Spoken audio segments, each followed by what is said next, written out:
Matthew 2 talks about another group of people and their story of God and his love and their response. Matthew 2, starting in verse 1, says, "After Jesus was born in Bethlehem in Judea, during the time of King Herod, Magi from the east came to Jerusalem and asked, 'Where is the one who has been born King of the Jews? We saw his star when it rose and have come to worship him.'" And if Magi doesn't sound very familiar, you can replace them with wise men or kings. We say there's three. There probably were a lot more than three. We just basically say there's three because there's three gifts that they gave. But Magi were found in the Old Testament too. But they were often from Persia. May not matter that much to you, but it's about 800 miles away. So likely, we don't know exactly where the Magi came from or exactly who they were even. But based on what we do know about Magi, they were very different than the shepherds. The shepherds were local. The shepherds were the lowest of the low. The Magi came from far, far away, and they were big time. They were big shots. Like, they were probably close. I mean, we call them the three kings sometimes because they were pretty close to kings. They had authority. They had wealth. They had knowledge. They were big shots. But they were very different. Like, they were probably a different ethnicity, a different race. They may have been a different religion. They were definitely from a different country. And so God shows his love to these guys in a completely different way. He sends his message to them in a way that they'll understand. Because these were guys who were used to looking at the sky, looking at the stars, and trying to figure out what's going on in the world. And they look at the sky and they see this message from God, basically saying, "I have sent my son to save the world." And when they saw that, they had to figure out how they were going to respond. And we know they came. We know they traveled because we just read. They saw the star in the sky and they wanted to come see the King of the Jews. And so the first big lesson that we can take from what love is, if love takes action, one thing it means is it means giving extravagantly. And these guys were all about giving extravagantly.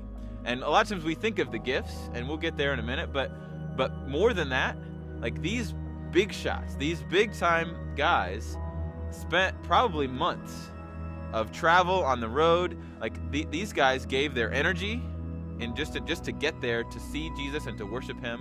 Like, traveling on camel for hundreds of miles, not the easiest thing in the world.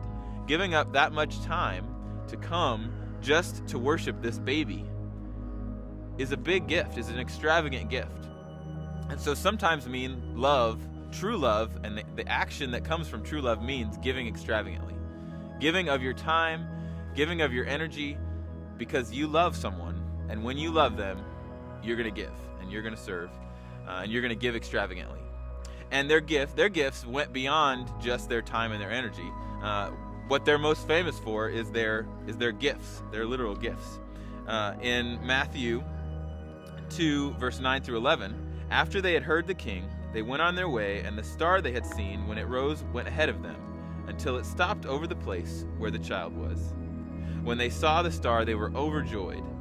On coming to the house, they saw the child with his mother Mary, and they bowed down and worshipped him. Then they opened their treasures and presented him with gifts of gold, frankincense, and myrrh. And we could go more into what specifically those gifts were. Everybody knows what gold is. Frankincense was used for religious ceremonies. Myrrh was used for burying people. But the thing about all of them was that they were for wealthy people. They were gifts for kings.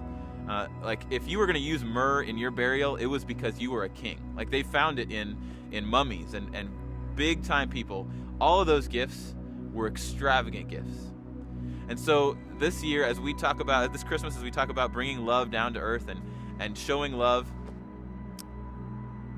in action for you may be acting quickly and being ready to drop everything, but it may mean that you need to give extravagantly. And maybe that doesn't mean giving wealth, and maybe you don't have gold, frankincense, and myrrh sitting around, and you don't feel like you have much, but you have time, or you have energy. Maybe you're bouncing off the walls and people always talk about how crazy you are. Maybe you need to go and serve and use that energy. Instead of video games, you need to use it on serving. Maybe you have time and you have a Christmas break and you need to go and find a way to serve. And it doesn't have to be serving the needy. Maybe it's serving your parents. Maybe it's loving your brother or sister. Maybe it's loving the people. I don't know who it is, but often it means giving extravagantly and giving up your own time, your own energy, your own resources. Maybe instead of asking for a bunch of stuff for Christmas, we need to say, you know what, I've got a lot. So instead of giving me gifts, can you give me something that just says, hey, I gave something to this person in your name? Or maybe you need to get rid of some of your stuff and stop thinking so much about material things this Christmas and give it away and give extravagantly. Not just give all of your leftover junk, but think about, what do you value most? And maybe you need to think about giving extravagantly this Christmas.